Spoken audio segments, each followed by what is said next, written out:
Hi everyone.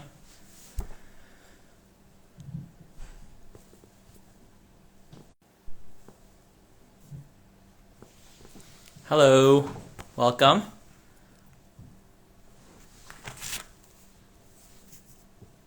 Just give me a second.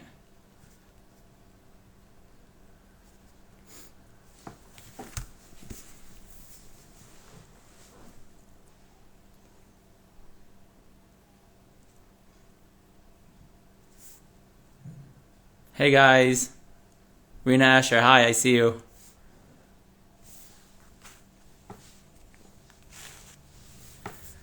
Okay, we're just waiting for Sari to come on. Bridget, hello.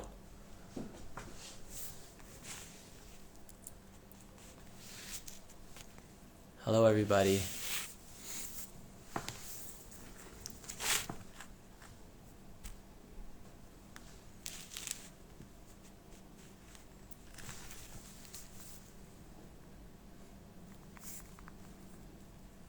Just give me this another minute.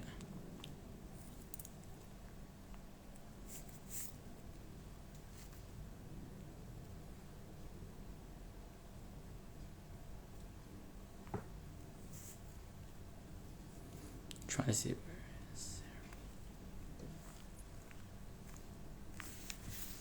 Hi guys, welcome.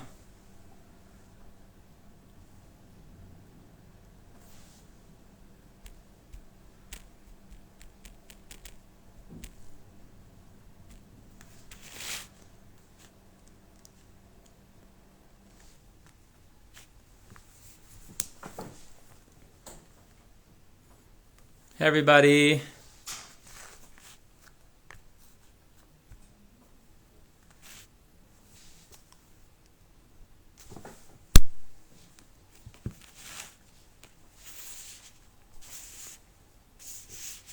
I think we got Sari on. Sari, are you there?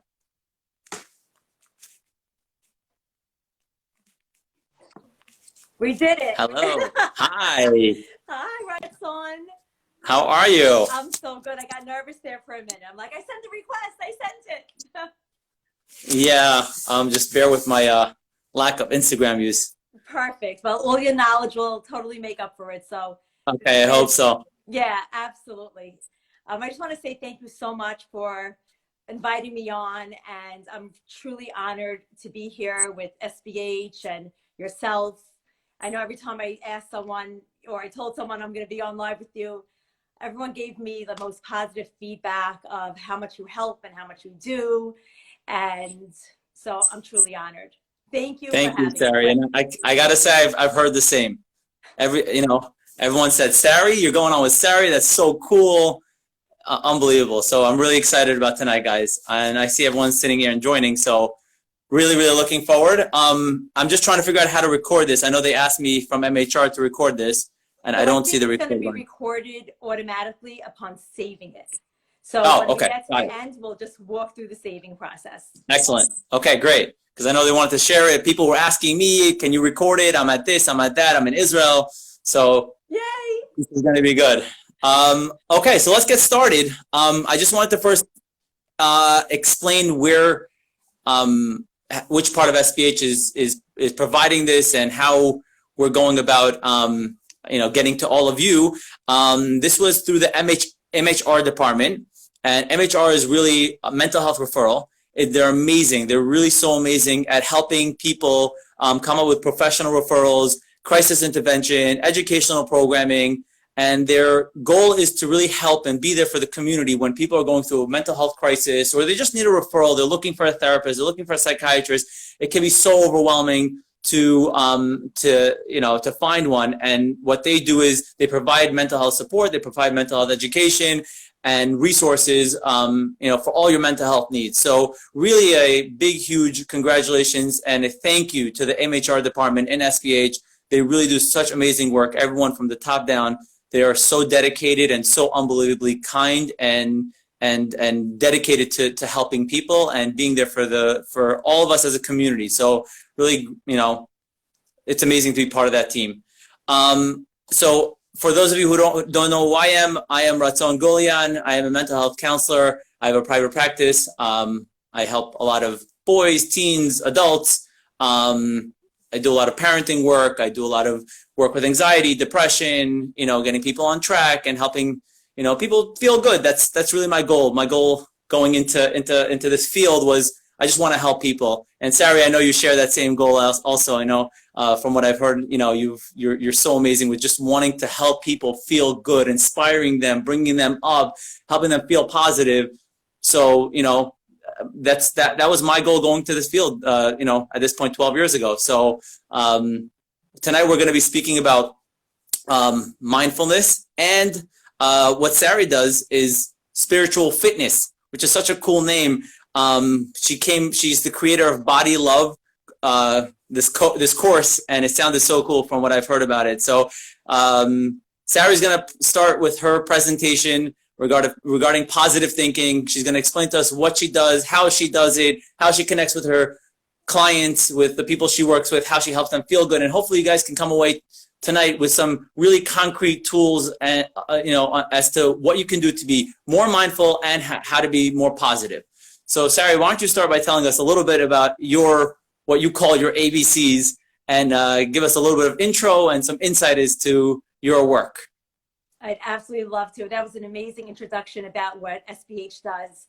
And I just want to add on to that for a moment, because sometimes in my practice and in my groups, I'll have someone that might need more than what I can offer. And that's where I make the call to SBH. And I'm like, this girl needs more mental health counseling. And they take that and they wrap their hands around it. And I feel so good that I know that I have someone to hand off to, or even work together sometimes. So I just want to add that in. Yeah. Okay, so you are so right. We just want to help people. And I think that when someone has a passion along with the goal of helping people, like the sky's the limit, because people everywhere want to feel better emotional health, better well-being. And in the past, like we've always I know that I have, as a health coach and a fitness instructor, I just felt like I'm going to go out for that run and, get that, dopamine in, and it's the best and it's amazing. And I'm an advocate for exercise 100%. And then when I learned in 2009 about positive thinking and what an affirmation is and what positive words are, and I didn't know anything about it. It was before Instagram blew up, but it's before all the quotes came about. I was very alone in it, but I'm like, wait, this is something amazing. This is something bigger than I could ever imagine, that our thoughts create our reality. Our thoughts create our emotions. Our thoughts create our best next step. Oh my goodness, I have to do something with this. And at the time, I was in, teaching all the time, physical fitness, and I still love it. It's still a huge passion of mine. But I need to get the mindset involved with this, because without the mindset, we don't have anything really. We might have strong biceps, but without a strong mind, 100%. Where can we go with this? We're so limited. Self-doubt comes in. We don't feel good enough, pretty enough, thin enough. What I asked, before coming on live tonight, I went into my groups and I asked, what's the one phrase that you think you say? And this was to high school girls and to women of a little younger than me, a little older than me, my age. And the one phrase that kept on coming, I'm not enough. I'm not enough. I'm not enough. Wow. I'm not smart enough. I'm not strong enough. I'm not healthy enough. I'm not pretty enough. I'm not thin enough. Like, those were the words that kept coming up. And I said, you know what? That's what I'm going to talk about tonight. We're going to talk about how to be more than enough by using our thoughts alone. Not by buying designer clothing, which is always fun, but that just doesn't do it. That's not enough. That doesn't make us feel more than enough. Even going for a run is amazing. But I want to give you a couple of examples on how I used it in my life that really kept me growing into a growth mindset, into personal development, that I wanted to bring this even more powerful. Now, I said I was going to share this story. I told myself, and once I get through this story, it'll be smooth sailing for me. This is hard. This is hard for me. Let me get my tissue, Sari. Hold on. Okay. This is hard for me, but I really want to share it because I want to tell our audience the power of our minds. And like I said, in like 2 minutes, I'll feel better. Right now it's hard, but okay, here we go. So again, I am still in, but I was at a time where health and fitness was my main goals, and, you know, dieting a lot and restricting food because I thought that was like the healthy way. There's too much dieting. I'm just going to leave it at that, which ultimately caused binge eating.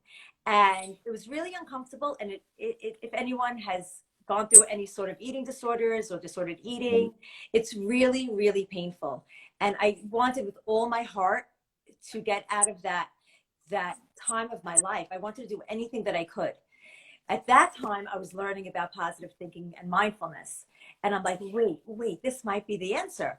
And again, I went to a lot of different people for help, but no one was able to help me. When I learned that I can help myself, that I used my mind on my side to tell myself that my body's wonderful, that I am strong, that I am fit, that my body is beautiful as is. I developed more body acceptance for myself. I stopped dieting and I stopped binge eating. Now that's humongous. Wow. I mean, that is, I mean, it's bigger than anything I could ever declare. It is so huge that I used my mind to help an eating disorder. I used my mind. I mean, this is tremendous. So from that point on, I'm like, wait, this I have to bring out as far as I can. And which it prompted me to make my Body Love course, which uses this a lot. Wow, I appreciate you sharing that. That's like such a powerful message, and it sounded like that was your aha moment, and that's, you know, I'm sure the audience can agree that was, you know, that thought that you can change so much with just the way you think, to the extent that, as we're going to see, medical things and so many factors in your life can be changed just by the way you think. So that's amazing, and you're living proof of that, and that's amazing. Thank you. Wow. Okay, so now I can relax. Now you're good. I said that. Okay, it's out there. It's out there. Said that. Another quick story, and then I'll go Sure. into a little bit of scientific facts and tips and tools and things like that. But another story that I got into was someone had asked me to do a positive thinking experience for a corporation, for a business, to help with productivity, less stress, more sales. And I got so excited about this. I said, this is a great opportunity. This was before I was so video savvy, and I needed to practice. It was going to be virtual, so I needed to practice. And for like 3 hours, I was like, I am powerful beyond measure. I'm stronger than I think. I'm braver than I seem. I am blessed with all I need. I was saying it over and over. And then I said, wait, that video didn't come out good. Let me do it again and again and again. Before I knew it, my head was like big and powerful. My heart was opened. I was able to make an important phone call that I was procrastinating from self-doubt about this Body Love course. And I made that phone call and I made something happen. And now I saw how results happen from the way we think. We have a thought, it goes to our emotions, the way we feel. Our emotions go to our actions, what we do, and that totally changes our results. So kids could use this for test taking. Businesses can use this for more productivity. People who want to gain more health can use it by just claiming and declaring words of health, that I am good, I am worthy, I deserve it. These words create our world. It is so powerful. So I'd love everyone to jot that one down, and it's called TEAR, TEAR, thoughts, emotions, action, results. So if you take home something, this is a great takeaway. It's something that I use all the time. I teach it to all my students. Thoughts come first. And that's what happened with my own healing. It wasn't that I stopped dieting and then I thought about stop dieting. No, I thought first. So our thinking is before everything. So I think that's a great tip to take home. Write that down, everyone. TEAR. I wrote it down. That's great, Sari. That's great. Amazing. Add it to my arsenal too. I'll call you on it. Don't worry. For sure. TEAR. Okay. Wow. Thought. Yeah, thought. And I think another ABC that we could take home is the I am statement. And this is like the beginning of everything, because whatever you say after the word I am is who you believe you are. And a belief is something we no longer question. So if we say, I don't even want to use these words, but it happens often. If we say I am stupid or I am dumb or I'm an idiot, those words don't help. But if we say I am smart, I am here, I am present, I can, these are words that can help. I deserve it, I am worthy. I use these words a lot. And one of my favorite phrases, and I just want to put it out there, and I think this is another writing piece, I can do hard things.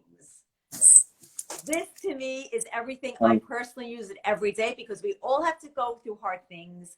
And sometimes we think of positivity as a little bit, oh, you know, this is just fluffy. No, this is not fluffy. We go through challenges. We have hard times. We have things that we have to stand up for. We have to get out of bed in the morning. We have to do things that are challenging, and we all go through it.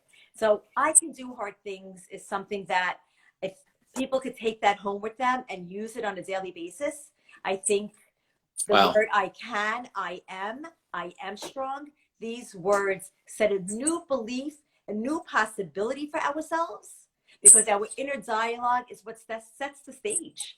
This is who we want to be, strong and powerful, resilient. And I think this is where it begins with the I am.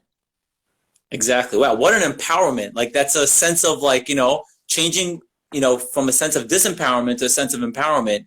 And I know in psychology, there's so much talk of schemas, right? We talk about how the brain is actually wired, and the thoughts that are wired are the thoughts that we actually put together. So if you create new thoughts, in the beginning, it may feel awkward, right? That you're thinking like, can I really? But then you're like, no, I can.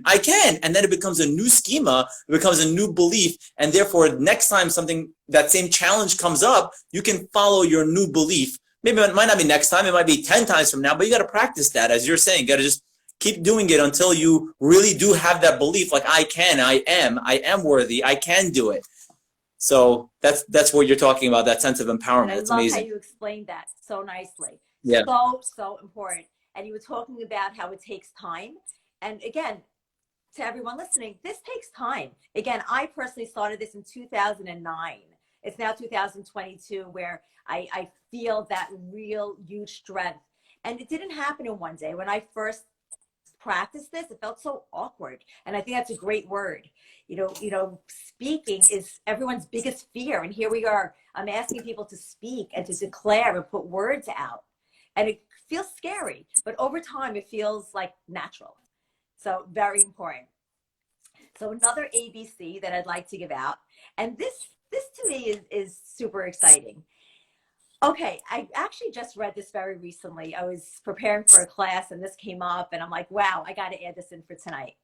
So we talk about reframing, and there's something called a gain frame and a loss frame, which means that we can frame things as the glass is half full or the glass is half empty. I think a lot of people know this. We can look at things as positive. We can look at things as negative.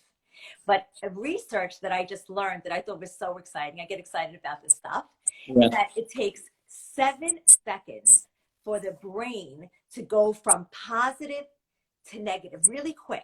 You have a positive thought, you get that hoop in the basket, you score that tennis match, you get an A on the test. It feels really amazing. 7 seconds for it to go down. But it takes 11 seconds to go from negative thinking to positive thinking. So why is this so exciting? Why is this so amazing? It's because it tells us that thinking positive is hard work. It doesn't come easy. Our default system is to think that it's hard, it's not easy, it's not good, I'm not good, I'm not smart, I got this grade on my test 3 times in a row, I'm not smart, that's it. Or I love bringing like the basketball court in, because I think a lot of people can relate to this. People can relate to that, yeah. Yeah, you know, you get the shot in, you're feeling amazing, you get the shot in, you feel amazing. You miss it a couple of times and you see that person's energy on the court like deflate. But no, we're not going to go there. We're going to look at the glass half full and get that positivity back up and look at all the shots you did make. Look at all the practice that you did do. So I thought that 7 and 11 seconds was something really interesting to tell us that we need to do some brain training here. We need to flex that muscle and use it over and over and over until it's automated, until it's automatic, until that positive thinking is right there, like a snap of the finger. And I think that's where the work is. The work is really in the self-work. Yeah, I want to add to that you keep mentioning that the brain is a muscle and to work on it. You know, this is the concept that I'm maybe also going to touch on a little bit later about neuroplasticity, that our brain is, in fact, it's not an organ, right? It's not like your kidneys, like you want your kidneys to work, you know, more. You can't work out your kidneys. Like, what are you going to do? Work out your liver? You can't really work out your liver, you know, but your brain is actually not an organ. It's a muscle.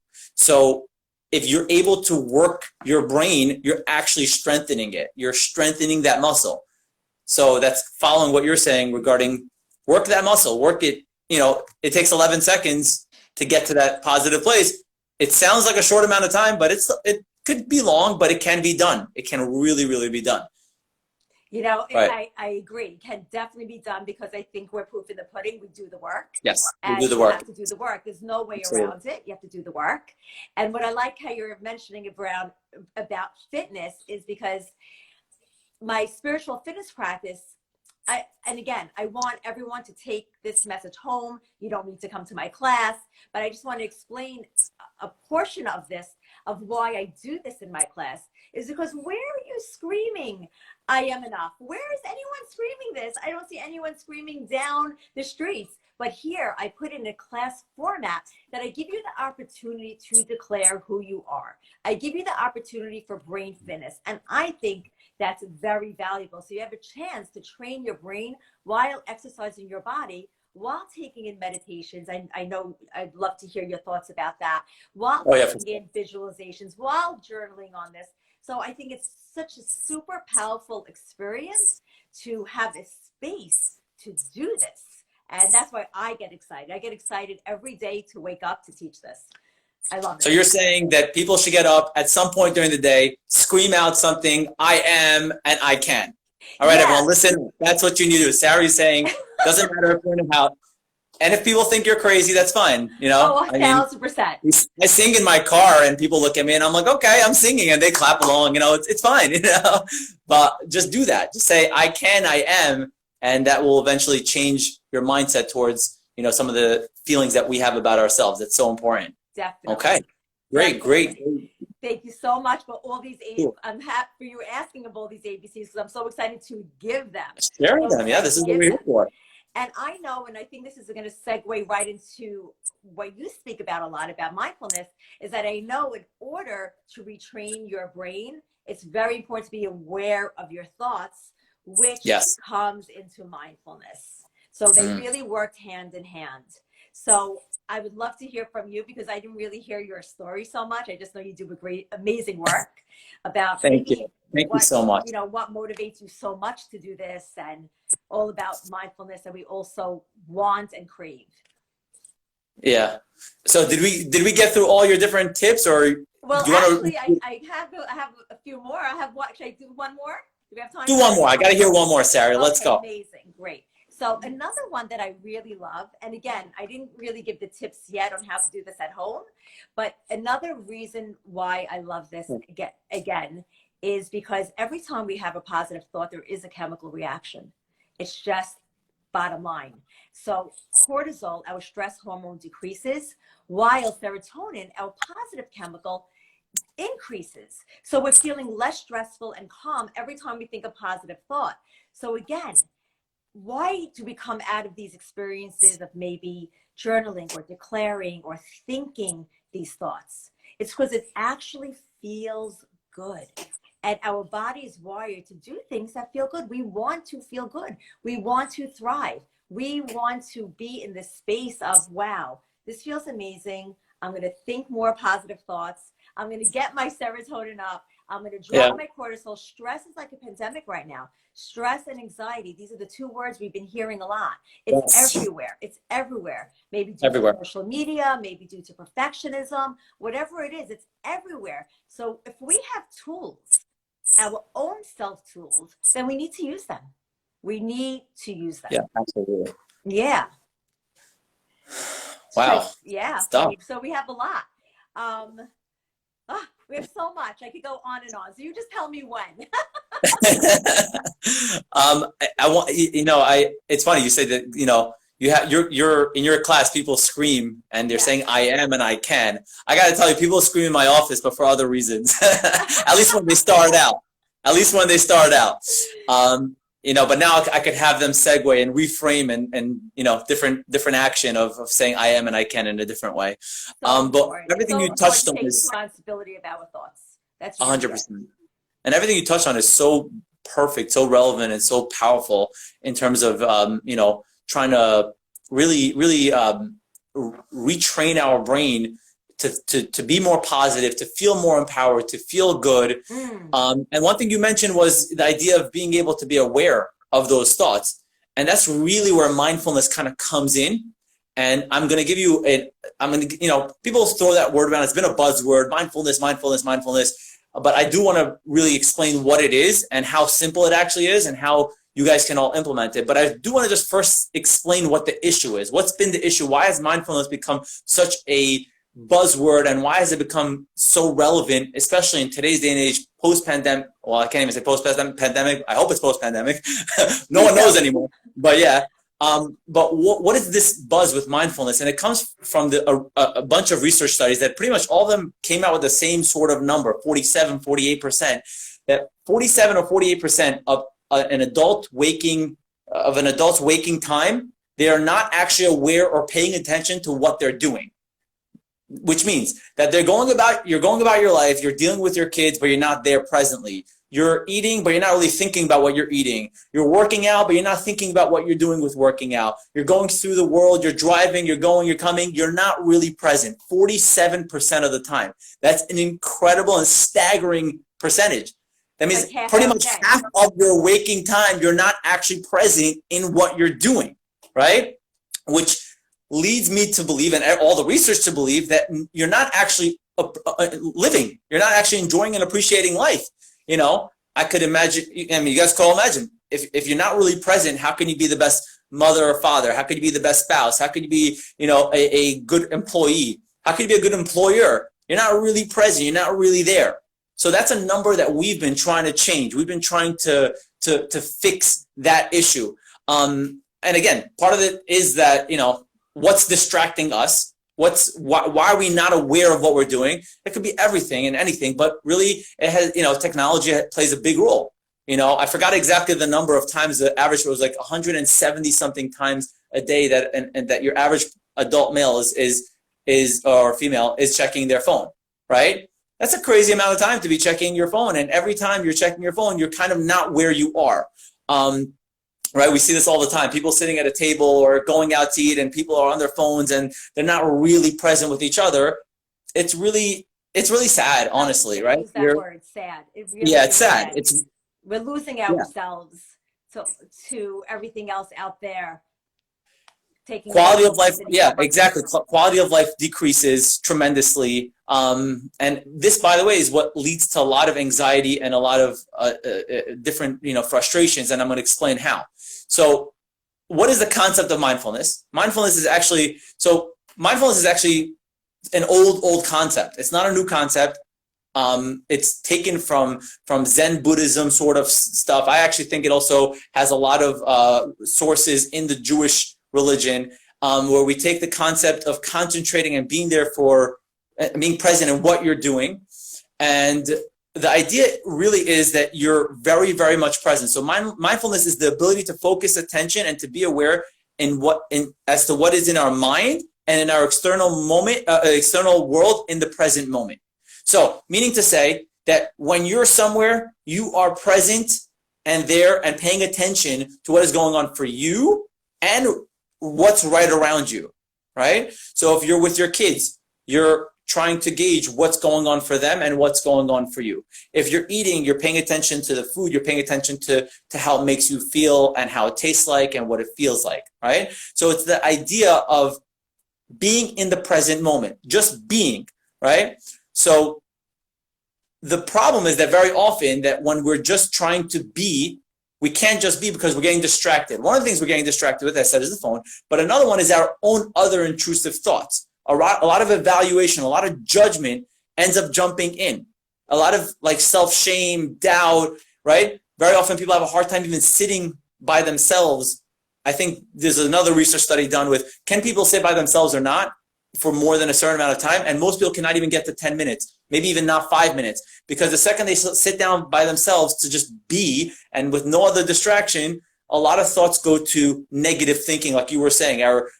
The thoughts sort of jump to self-evaluations and very, very harsh sort of things. So mindfulness is the idea of it's not good, it's not bad, it just is. We just are. You want to just be, what we call to just be, right?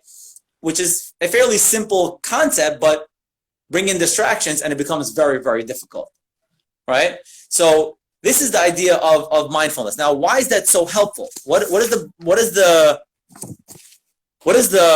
mindfulness do that helps us really, feel, why is it going to help us feel good? And why is it important? So with that, I'm going to start by saying there's a concept called metacognition or meta-awareness, metacognitive awareness, some people call it, depending who you are, which type of mindfulness you practice. There's a have you ever heard of DBT? I'm sure you have, dialectical behavioral therapy. So there was a woman, Marsha Linehan, who herself had her own mental health struggles. She was suffering with borderline personality disorder. And this is the coolest thing I've ever heard. She came up with a treatment for her own diagnosis that now has taken the world by storm, right? And she has these 4 different modules to help people that get very dysregulated. But it's not just for those people, it's for everyone. I use DBT every day in my own personal life. And one of her concepts is the concept of mindfulness, the concept of what we call metacognition, to be aware. And it's really the idea of thinking about thinking, right? That when we think about our thoughts, we're sort of,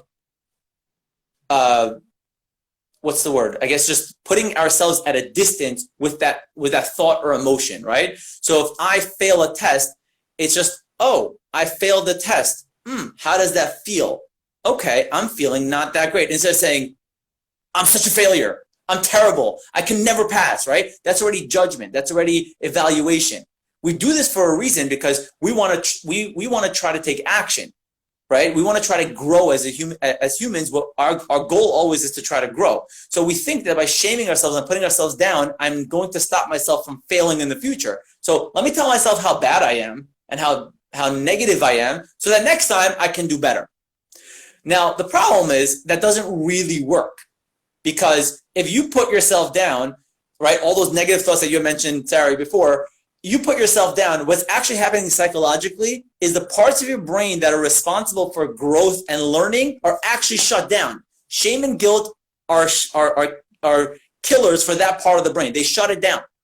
So here you are, you're trying to grow, you're trying to do better on the next test, but you're saying, I'm such a failure, I'm a disaster, I can never pass, right? What's actually happening psychologically is you're shutting down that part of your brain, the part of the brain that's responsible for growth and learning, right? Shame and doubt and lack of self-worth is definitely something that we just want to really, really halt and change it. It does not help us. No, exactly. So if you want to grow, to start bashing yourself and being self-critical is actually not going to help you at all. So this is why it's so important, because when you are mindful and you can be aware of what's going on for you, there's going to be a chance for you to do better next time. You're not going to just beat yourself up, right? You're going to reduce stress. You're going to have better relationships. You're going to be more productive. You're going to have overall life satisfaction. You're going to cultivate meaningful experiences, right? By being mindful, by being aware of even the negative thoughts, right? Because what happens is, right, you have a negative thought and you're aware of it, and if you're going to jump into action with that negative thought, you're going to do all the I can't do this, and I can't do that, and I can't do that, and I can't do this, and I'm not this, and I'm not good enough, I'm not worthy, right? We want to stop that. We want to slow that down. So what mindfulness does, it helps us just be. It helps us slow down. It helps us be present. It helps us be aware, even if there's a struggle, even if there's a stress. And that way, when I'm going through something difficult, I can just notice it and be like, wow, that is so difficult. That is a hard feeling. And instead of saying, I'm bad because of it, or I'm terrible, I can just be with it until it passes, and I'll learn something from it. I'll be like, you know what? I don't like that feeling. Interesting. What can I do about it next time? You see, the process is so much different than if you just put yourself down. Because if you just say, I'm a failure, next time you're like, oh, your brain sort of in the background is like, oh, remember, you're a failure, right? You're not going to actually do anything different. So we want to try to change that. So kind of what you were saying before, that the brain gets stronger, this is where neuroplasticity comes into play over here. Because if you are able to practice mindfulness, your brain gets stronger with mindfulness, right? So just remember this, everyone. What you practice actually is what's getting stronger. So if you practice, putting yourself down, you'll get very good at that, right? Absolutely. If you practice, shaming yourself, you're going to be a very good person at shaming yourself. Like you'll be words, really. what you focus on will come about. Yes. Whatever your focus is. You're going to cultivate, and you'll be really good at shaming yourself. You'll be really good at putting yourself down. We want to stop that, right? We don't want that, because again, that's not going to help us. We think it's going to help us, but it's not.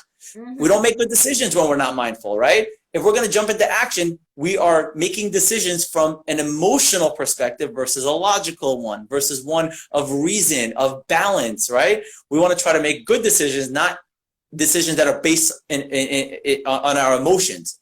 Our emotions don't really make the best decisions. It's there for a reason. We need emotions, but not necessarily to be the driver in the driver's seat of making decisions. So mindfulness will slow down this whole process. Oh, by the way, another research study I came upon, and this will help anyone who does Botox, but you won't need to do Botox because it's actually going to slow down the aging process. So if you practice mindfulness, you may suddenly see, hey, look, I'm looking younger, I'm feeling younger. And the reason is because you're less stressed. Yes. So the answer is because of what you said before with the stress hormones, right? What happens is those hormones are there for a reason. It's there to help you get through very challenging situations. It releases those hormones to get you through a tough moment. The problem is that when we're having those tough moments all the time, those hormones are actually harmful to you. It's harmful to your skin. It's harmful to your organs. So if you're constantly... I'm going to interrupt you for a second. Go ahead, please. I know we're trying to get people to do a lot of self-work and to work on themselves and to declare, right, maybe to journal, but I think this is the key, that we can look younger. You'll sell everyone on mindfulness. Mindfulness and positive thinking, everyone's going to do it. I think we should, we'll put the Botox people out of business, Sarah, you and I. They're not going to like us too much. But the truth is, yeah, your health, it's proven. I'm not just throwing, it's proven. Research studies show that your health gets better. Your anxiety is reduced. Your cardiovascular system is more functional. And by the way, if not for any of that, you suffer less.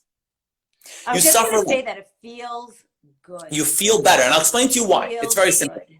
I call this the choo-choo issue. And I'll explain to you.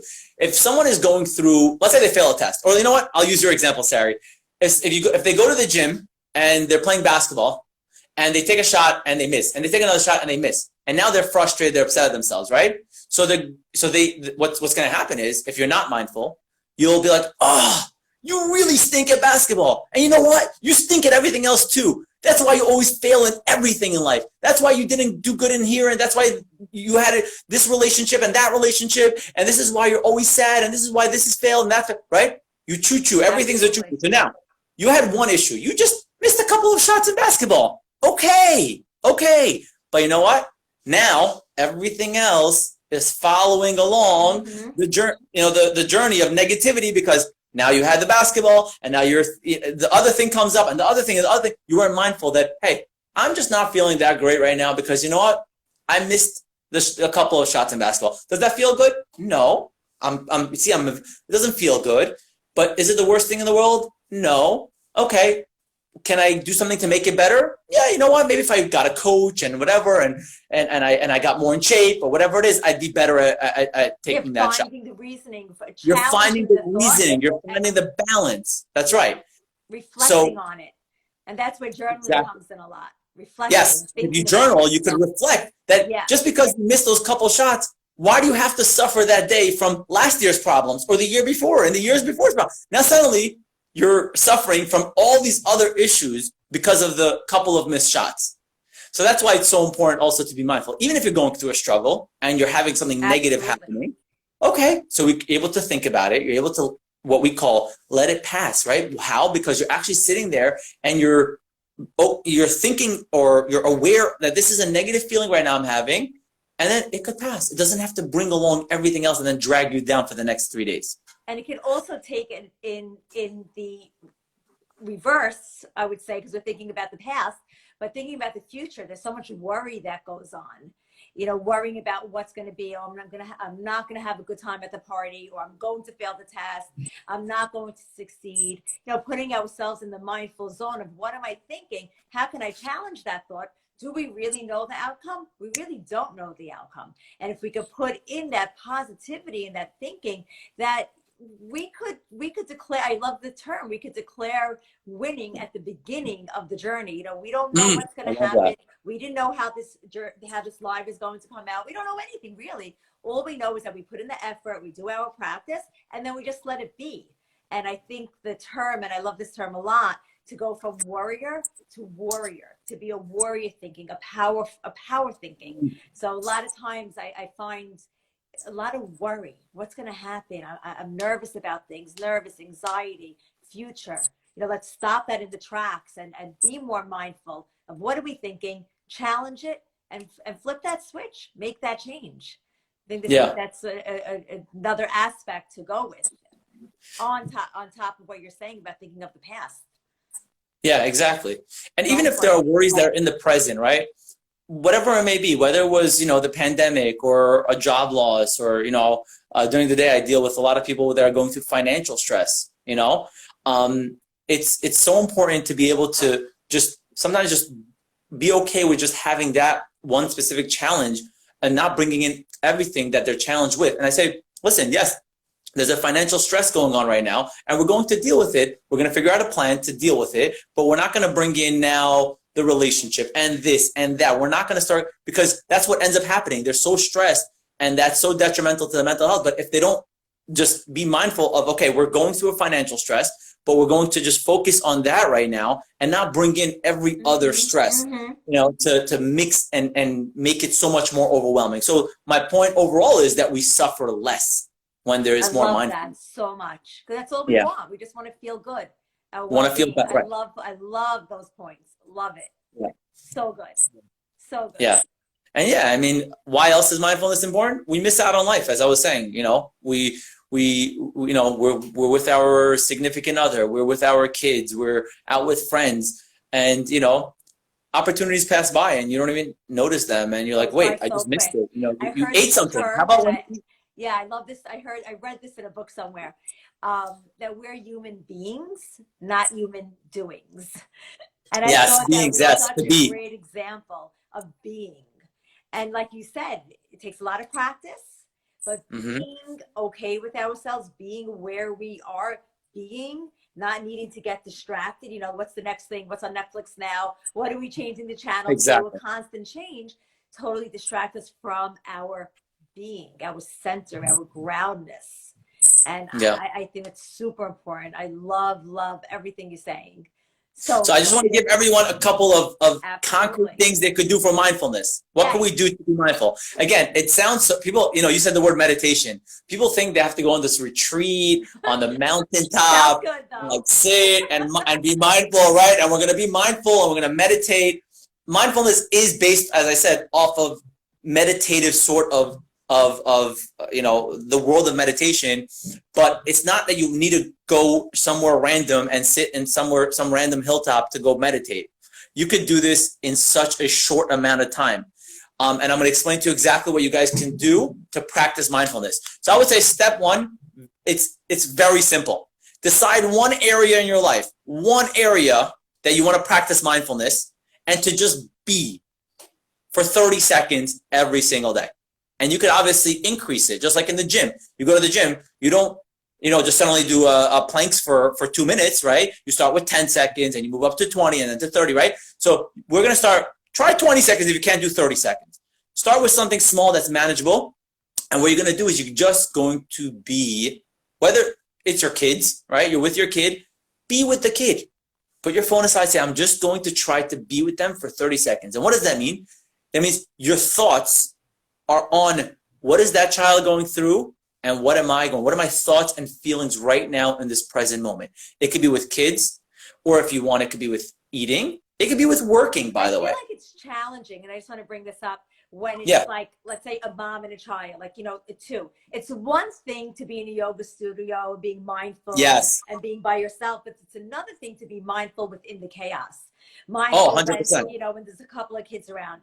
And I find, for young moms going through this, I feel them so much because it's so I agree, which is why it's so much more important to do it too. Because if you're in that chaos, what you can do, and this is where it's important, you could build that muscle. Remember, guys, this is all neuroplasticity. It's a muscle. That if you do this for as little as 7 hours, you could actually see brain development if they were to scan your brain. So within 7 hours of practicing this, you can already have major changes, right? So you just said, you're with a bunch of kids, lots of chaos. If you can just be with the chaos, I know it sounds crazy, just be like, whoa, this is chaotic. I am feeling so overwhelmed by this. And this one is doing this and that one's doing that. And I feel like this is, right? Just that alone is mindfulness. Name it. You're reflecting and you're aware of yourself and your external, right? And if you're able to do that, listen to this. When that chaos is happening, you can be a lot more efficient and effective than if the second the chaos is happening, you're not mindful. What are you going to do? It's chaos. You're going to scream at that one. You're going to yell at that one. I got to get control of this one. This one's throwing food. There. Right? Definitely. You've been there, right? That's how it is. So when you're mindful, you can actually be like, whoa, this is so chaotic. How do I want to react to this? What would I want to do? You could plan it so much better. And if you can't do it with your kids, you think that's too hard, like Sarah was saying, for some people that might be too hard. I would tell you a second thing. If it's too hard to do it within a moment or a situation with kids or somebody else, practice it on an external object. 30 seconds a day, find an object, whether it's a piece of art or flowers. They say take time to smell the flowers. It kind of stems, I think it really comes from the idea of mindfulness. You're walking, you know what I do? I know when I'm driving to work, I drive on the belt and the sun on a sunny day, which I always hope and pray for a sunny day, but the sun is right on my face on the left side. I'm driving and you know what? I used to just drive to work. I'm rushing. I'm thinking about meetings, right? And I said, no. I'm going to start the first 5-10 minutes of my drive just being with my drive, just enjoying the feeling of the sun on my face, just enjoying and appreciating the greenness of the grass, of the water by the dirty bay over there. Whatever it may be, just appreciating being in that moment.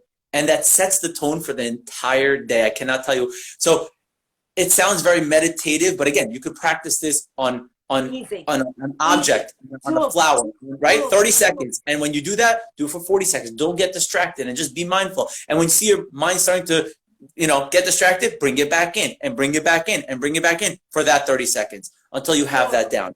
Doable. Love it. Yeah. Love it. Okay, so I gave you two things. Yeah, go ahead, Sarah. Sorry. I love how you're saying how when you're driving to work in the morning, because the morning is when we set ourselves up. And one of the tips that I like to give, I bumped into someone at a wedding. I wonder if she's here watching. But she goes, Sarah, please just give me one tip what I could do. And it was about mindfulness. And I said, try to wake up a little bit earlier than the rest of your family. I think that is so important to get yourself in the zone of where you need to be to set up your day, especially for moms. Getting to school, the knapsacks, the breakfast, there's so much going on. And I remember myself being in those shoes as well. And getting up even 15 minutes earlier and focusing on what is going well, focusing on gratitude, taking out a piece of paper. I mean, I have thousands of journals that I've went through. I can't say thousands of journals. I would say hundreds of journals that I went through so far. And it totally changed my life. If you could pick up a book and just write, what are you grateful for and what went well? Those are two things that totally change your mindset from overwhelm. Moms face a lot of overwhelm. They have a lot to do in a very busy day. And we learn this straight from the minute our eyes wake up. Modeh ani lefanecha. Exactly. Thank you, God. Thank you. Thank you. From the minute we wake up, we say thank you. So we've already learned this in our Judaism, how thankfulness and gratitude is everything. Absolutely. So we wake up, and that minute, just put it down on paper.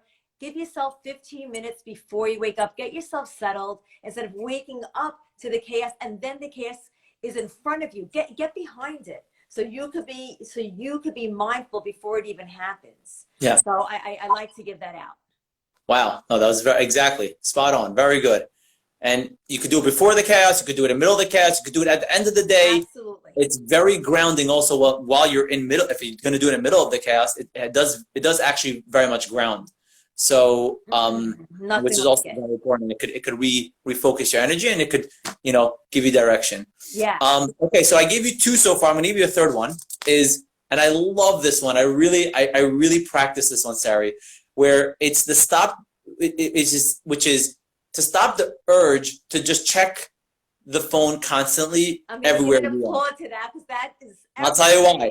It's everything. I noticed over time, obviously, that as cell phones become more and more part of our life, right? You're standing in line, you whip out your phone. You're in an elevator, you whip out your phone, you check what's this one doing, what's that, right? And I totally understand the urge to want to do that. It can bring you in, but what happens is you guys are missing out on what's happening around you. You really are. And I can tell you that ever since I started practicing this, I'm standing in line in the supermarket. I stop even if for the first 3 minutes, you don't do it for 3 minutes, that's already mindfulness, because you're actually aware of what's going on around you. You're like, who cares what's going on around you? This one's doing that one's doing that. But you know what? I can't tell you how many interactions I've had since I started this. Even, by the way, you just, you're going through the line in the store, you're checking out, and you're on your phone, you're talking, you're just flying, whatever, and you miss out the interaction. There's another human being, a cashier, who's standing right there, and just being in the present moment and saying, oh, hey, how are you? How's your day? When is your shift over? Wow, this is such a busy day for you. I hope you get home safe. And the smile and the meaningful interaction that happens is so nice that we miss out on those if we're not actually living mindfully, if we're not actually living in the present moment. So I would tell you guys, if you want to practice this when you're out and about, just stop the urge to check the phone for 20, you're in an elevator. Everyone feels awkward. You're in there for only 20 seconds, right? So why would I talk to the other person? But why not? Why not say something nice to the other person? Just, be in the present moment, and have a meaningful interaction. Just say, I was actually, my son broke his shoulder, so I was in NYU Joint in that hospital over there. And I'm in the elevator, and this lady's like in pain and whatever. And I could have just been whatever with my own thing. And instead, I was like, okay, here's another lady. She's suffering. Let me give her a go. She was so appreciative. She smiled. She gave me blessings from today till tomorrow. I don't know what language she gave it in. It doesn't matter. You felt it. But I felt the blessing. I know what you're saying, because you're breaking it down into 3 minutes, which tells us that we do things in the smallest possible way at first, and then we allow it to grow. So it's 1%, one small thing. It's so small. 3 minutes, 90 seconds, 30 seconds. You even brought up 30 seconds. Those small things make a huge difference. Make a huge difference. We don't start in that small way, we can never get that big magnitude mindfulness that we're looking for, or the positive thinking that we're looking for. We start with one thought. And that's the tip that I was going to give, was start your day, if possible, beginning of the day, but otherwise at any time, with just one statement that you'd like to use for the day. So we all have this one thing that kind of bothers us, like a few of my clients had said, I'm not enough, or I'm not present, I'm not here, I'm not smart, things like that. So pick one thing. I am beautiful. One statement that you'd like to use for the rest of your day. Today I deserve it. I love it. Today I deserve it. Today I deserve it. Today I deserve it. Today I deserve it. And all of a sudden, like you'll maybe something will come upon your day where you're thinking, maybe I'm just going to skip lunch because I don't have time, where lunch is so important. And then all of a sudden you'll say, wait, I deserve it. I deserve to sit and eat my lunch. Or I need to get to the gym, and so many times I don't have time. I can't do it. But hello, I deserve it. So pick a word, pick one word that will take you through your day. And the word sometimes changes, or sometimes it's the same word they could use all week or even all month, because typically our negative thoughts are on repeat, are automated. So we want to hear it. We want to hear those words. We want to be mindful enough to hear it, stop those 30 seconds. This is my second point: to hear it, catch it, and replace it. To be mindful, stay in the present, hear it. What is my mind saying? What am my thoughts saying? Catch it. Literally, I like to think about it. It's like, okay, I got it. And now what am I going to do with it? I'm going to replace it. And think about the word that will put your mind on your side to do your best effort, to be your best friend, to be your best advocate, to use nourishing words. This is everything. Kindness, kind words, compassionate words, empowering. It's so funny you say that. Yeah. We could uplift ourselves. And this is one of the points that I'd love for a take-home message, that you can self-generate it. You can do this on your own. Does it take work? Yes.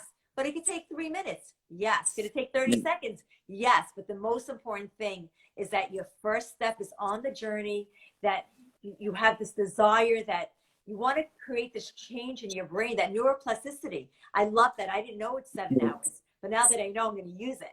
7 hours, amazing. You know, think about how much time we spend, like you said, on social media, or watching Netflix, or just doing things that aren't enhancing from the inside out. Yeah, it could be entertaining and it could be, you know, exciting, but from the inside out, I think that's where it is today. That's where it is in today's age. It's where we need it most. That's where we need to give it to our children, to ourselves, in schools, everywhere where we can go. This is where it's at. This is, you know, all of human beings are trying to become more mindful, more conscious. We're uplifting, we're uplifted, and it all starts with the thoughts and the mindfulness and the thoughts. You can't have positive thinking without being mindful first. Of course. Be mindful, settle back, settle in, be grounded, take a pause. I love that word, pause. Take a pause, and then create your action. So those are my tips. Amazing. Yeah, I actually see someone, it's funny, they said kind and compassion. Someone actually asked, any tips on self-compassion? And I think it stems from exactly what we're talking about over here. Is I find in my practice, people are so self-critical, you know, that, as you said, this is the way we sort of are wired to just, you know, we're our own biggest critics, and it comes from the concept of what we call the superego, is that, you know, we're always bashing ourselves in the name of growing. And you should just all know out there that, you know, generally we're too critical of ourselves. So you have to understand that it's a distorted way of thinking when you think of yourself in such a critical way. And when you learn to be mindful and you practice it, you're actually able, like what Sari was saying, is to be actually kind and compassionate to yourself. Be nice to yourself, because we all are special in our own way, and we all deserve so much more credit than we give ourselves. So yeah, it comes back down to the positive thinking, comes back down to mindfulness and loving yourself, and practicing it and putting it to use every single day. So I prepared for us an affirmation block, so I'd love to read it. Ooh, I would love to hear that, Sari. Yeah, and I was Let's trying go. to think, you know, what would be perfect for us tonight, for all of SBH and for all the listeners. And I thought this was very apropos. And it goes, I am growing every day. I believe I will succeed. I am optimistic. I choose to believe. It's all working out. When there's a will, there's a way. I take charge of my mind, and I seize this day. I choose to love myself. I choose to love my body. I choose to love my life, and I choose to be more loving. Wow. Wow. I love that. And we all should do our own version of that for ourselves. Really, and if we could have that and practice, again, it may feel awkward at first. I tell this to all my clients. Being mindful may feel awkward at first. Changing the way you are may feel awkward. It may feel it's not really me. But that means that you're on the right track, because creating new schemas is uncomfortable. It is, because imagine a forest and you got to take a path through the forest, right? You have the path that you know, that you're very familiar with. It has snakes, it has rocks, it has all these things, but you take that path because that's what you know. But guess what? There could be another path that's so much simpler and so much nicer. You just don't know yet. You just have to make that path in the forest. And that's kind of what happens in our brain. So by doing that, in the beginning, it might feel a little bit uncomfortable. Like, what is this place? What am I really doing over here? How did I even get here? But boom, you see they got from point A to point B in a much easier and nicer way without all the pitfalls of the usual way of us thinking. So yeah, we gotta definitely practice it until we get good at it, but don't be scared to practice it, guys. Don't be scared. I love how you're saying that. Yeah. I think it's so important. I love how you're really driving that home. So important not to be afraid of it. And, you know, we have proof, scientific evidence, research. You know, we're not just saying it because we stumbled upon it. You know, this is something that's backed. It's backed by science. I'll tell you my own personal story and journey a little bit. Right. Once you said yours, I got to say mine. But my personal journey with fitness, actually, you would really appreciate this, Harry. But I always was a gym guy. Go to the gym, work out, and, you know, at some point it just wasn't working, but I was too much in denial to really like understand it and be like, no, this is really not working. You know, I was going every day, but nothing much was happening. It wasn't inspired. It wasn't doing it for me. And my wife actually is the one who really, I got to give her a lot of credit, who pushed me and said, get a trainer every day. Get it. I'm like, I don't need a trainer. I am good. I go to the gym. And you know, what happened was I was scared for that change. And you know what?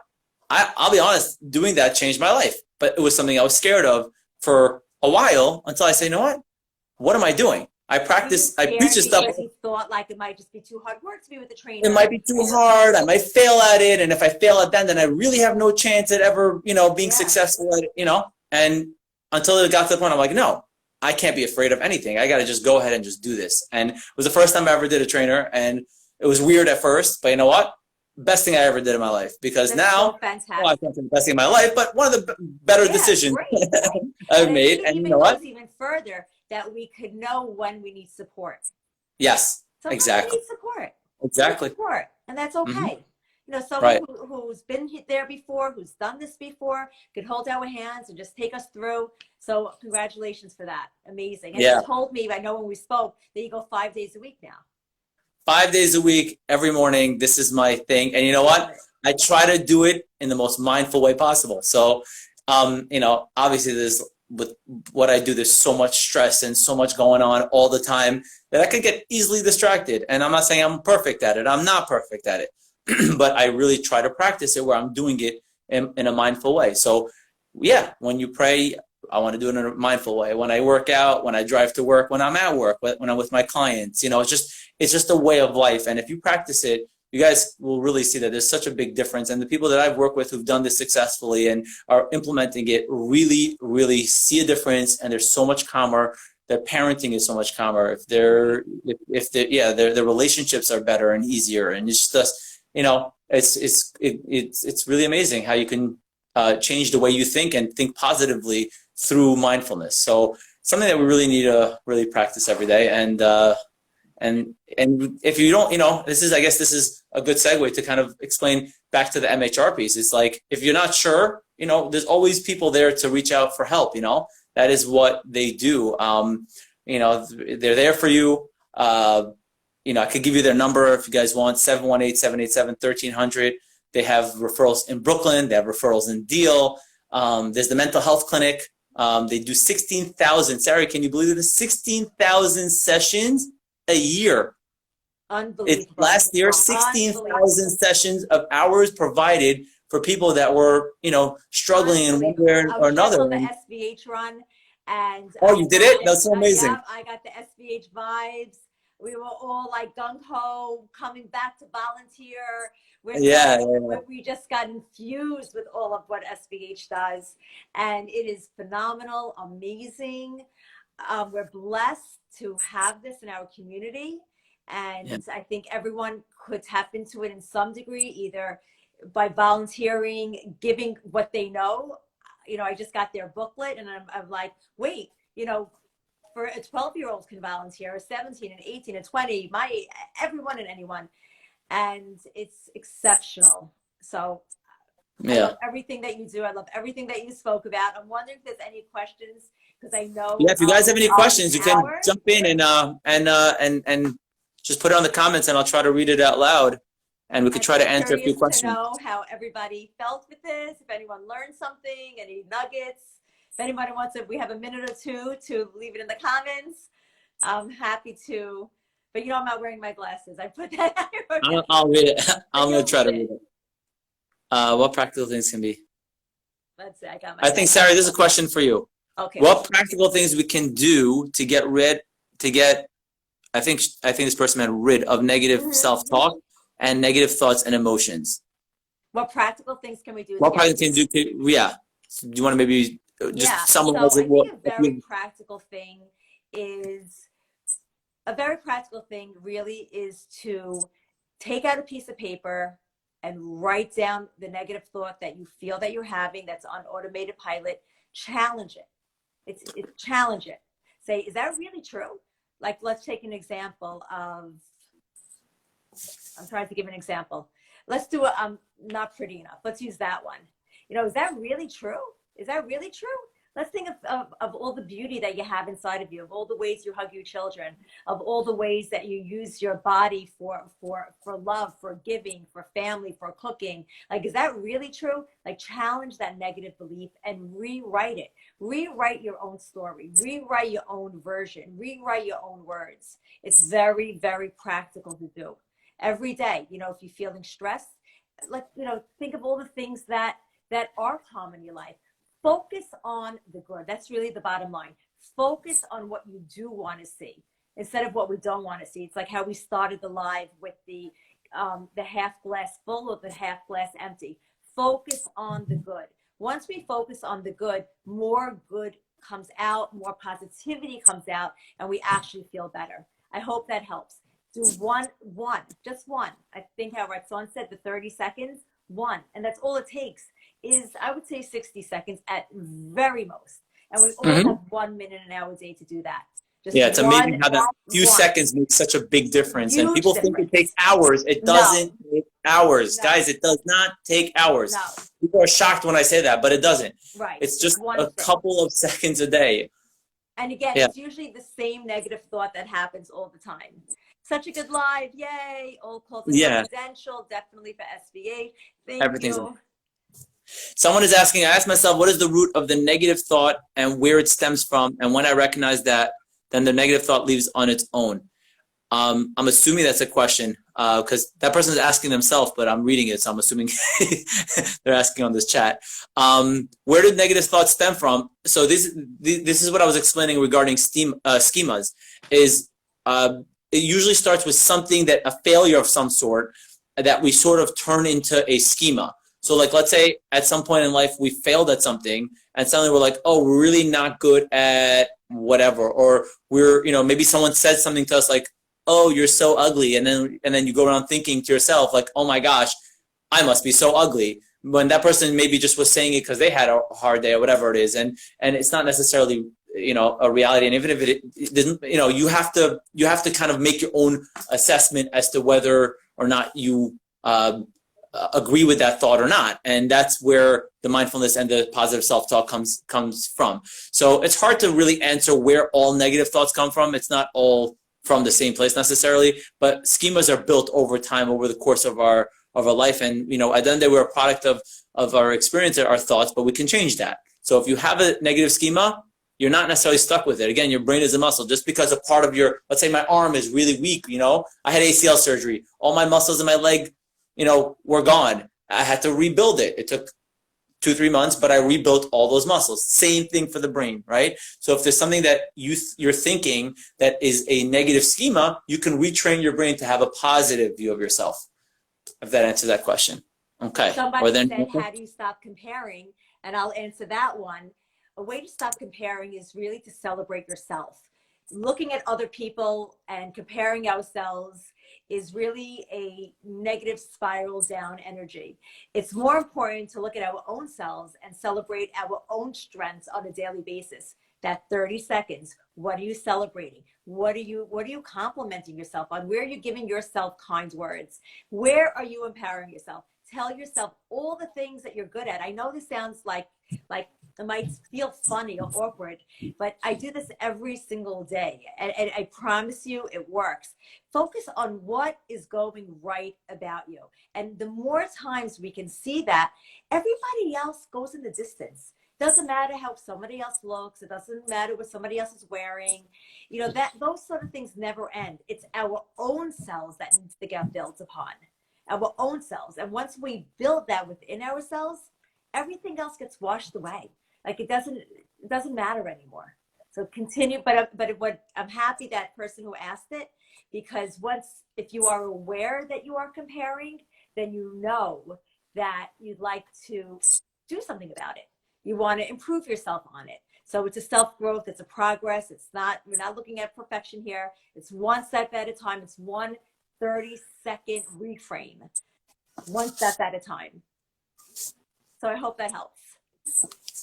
Yeah, very well put, Sari.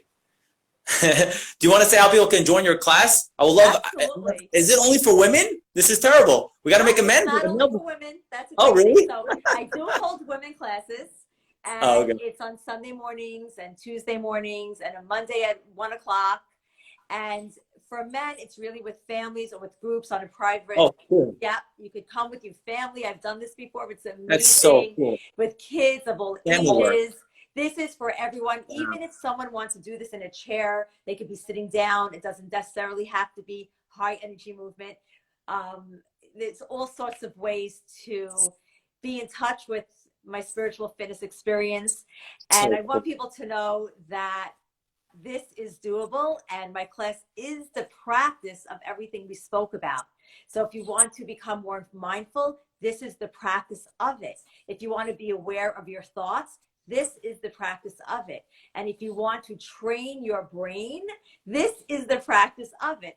So we could be in an experience for 60 minutes, and all of a sudden you're saying these words over and over and over, and you walk out with a really high vibe. Some people walk out and tell me that was therapy, 100%. 100%. Sounds so cool. You know what? They just had a great uplifting experience, and that's great too. Everyone takes what they need, and it's in steps, it's in pieces. In the same class, there could be someone that's 15 years old and someone that's 35 and someone's that in their 50s. It doesn't matter, because in essence, we're all working on the same things. We're all working on being more than a body. We're all working on being more than enough. We're all working on empowerment. We're all working on self-talk. We're all looking to progress and grow and learn. So it's a great space to be at. I hope I meet people on this live. I hope so. And hopefully I'll be in SBH even more, volunteering some of my classes, so we could get connected that way too. Wow, that'll be amazing. Yeah, I think it'll be a lot of fun. Yeah. So yeah, well, guys, look up Sari, SBH 718-787-1300, MHR's line. If anyone has any questions for me, you can find me there. And yeah, Sari does amazing work. SBH MHR does amazing work, and we were so really blessed to be on. Thank you. We were really blessed to have Sari on tonight, and MHR for providing this. Thank you for all those people in MHR.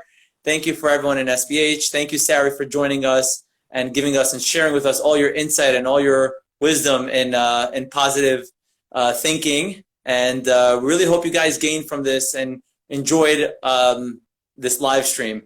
And until next time, see you all. Sari, anything else you want to add? Any closing thoughts? We'll say, I declare victory at the beginning of the journey. Yeah, and thank you for sharing this moment with us, this mindfully, hopefully. Thank you, Ratzon. Thank you so much. All right, take care. Thank you, everyone, for being here. I appreciate it so much. And Ratzon, you asked me in the beginning about saving it. Yeah. So it's share. Oh, yes. And make sure you press the save button that's on the right-hand corner. So I exit out and I press save. Yeah. So I think it's save and share. Save and share. Let's see. Okay. Uh-oh. Not the X. So I'm not pressing the X? I don't think so. I think it's save first. Someone tell me in the comments how I save it before MHR will have my... I think it's saved. Do you see it? Do you see the word save on top, right-hand corner? No, it doesn't say save. Hold on. Okay. Take your time. You got it. I got this. I can, Sammy. I can. I don't see save. I Okay, see. so then maybe it's X first. Hold on. Okay. If this doesn't work, oh well. You got it. Hold on. Okay, I'll see you. No, it's not gonna let me save. Did you press X? You can press X. I did press X, but it says, "Do you want to end it?" Hold on. Okay, I think that's okay. That's fine. And then it's Press end video? there in the save. End video and then save. Okay, we're gonna try it.